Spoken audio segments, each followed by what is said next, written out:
চট্টগ্রামে কোটা আন্দোলনের খবর জানবো আমাদের সহকর্মী আল আমিন শিকদারের কাছ থেকে। আল আমিন, আপনি তো দিনভর বন্দরনগরী ঘুরে ঘুরে দেখেছেন, সারাদিন কি অবস্থা দেখেছেন সেই চিত্র জানাবেন, এবং এই মুহূর্তে আসলে কোথায় কি হচ্ছে সেটিও জানতে চাই।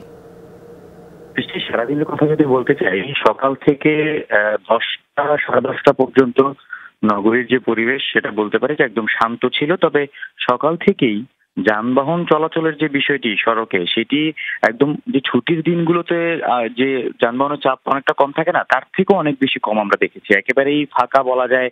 খুব গণপরিবহনের সংখ্যা অনেক কম ছিল।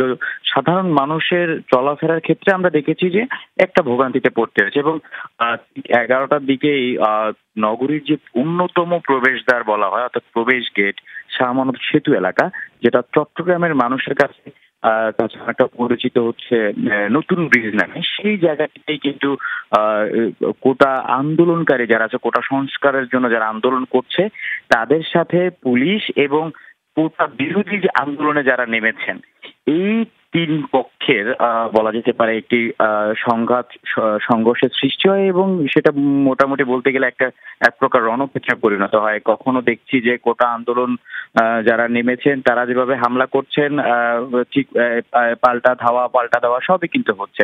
এবং বেশ কয়েকজন পুলিশ সদস্য আহত হয়েছেন, ছাত্ররা আহত হয়েছেন, যারা কোটা আন্দোলনের পক্ষে নেমেছেন, কোটা সংস্কার চান, তারা আহত হয়েছেন।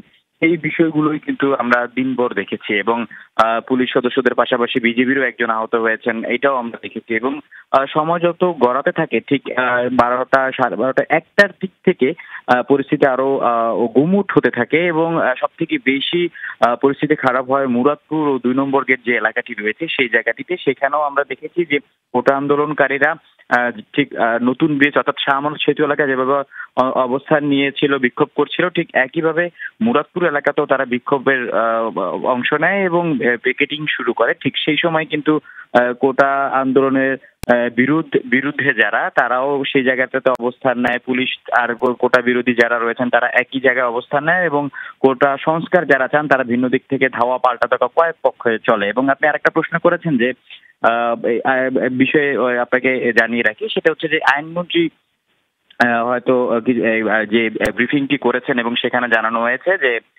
সরকার এরই মধ্যে এই বিষয়টি নিয়ে কাজ করবেন এবং তাদের ইতিবাচক সাড়া রয়েছে সরকারের এটা এই যে দাবিটি করেছে সেই বিষয়ে। তো সবকিছু মিলিয়ে এরপরও কিন্তু সাধারণ শিক্ষার্থীরা যারা রয়েছে, যারা আসলে এই আন্দোলন এখনো চলমান রেখেছেন, তাদের কথা হচ্ছে যে এত পরে এই সিদ্ধান্ত কেন, এবং কেন তাদের এত ছাত্র অর্থাৎ তাদের ভাই বোনদের মারা যেতে হয়েছে পুলিশের বুলেটে এবং কোটা আন্দোলনের বিরুদ্ধে যারা তাদের গুলিতে। এই বিষয়টা নিয়ে এখন তারা আন্দোলন সেটা কিন্তু এখনো চালিয়ে যায়। চট্টগ্রামের পরিস্থিতির কথা যদি বলতে চাই, চট্টগ্রামে এখনো পর্যন্ত থমথমে পরিস্থিতি রয়েছে মুরাদপুর 2 নম্বর গেট এলাকায় এবং যে নতুন ব্রিজ এলাকা রয়েছে সেই জায়গায়। এবং চট্টগ্রামের সাথে যে কক্সবাজারের সাধারণ যে যাতায়াত ব্যবস্থা, যে যোগাযোগ ব্যবস্থা সড়কের, সেটিও কিন্তু বলা যেতে পারে যে সকাল থেকেই একেবারে বিচ্ছিন্ন অবস্থায় ছিল। তবুও যখনই ধাওয়া পাল্টা ধাওয়া কিছুটা হলেও শান্ত হচ্ছে, সেই সময়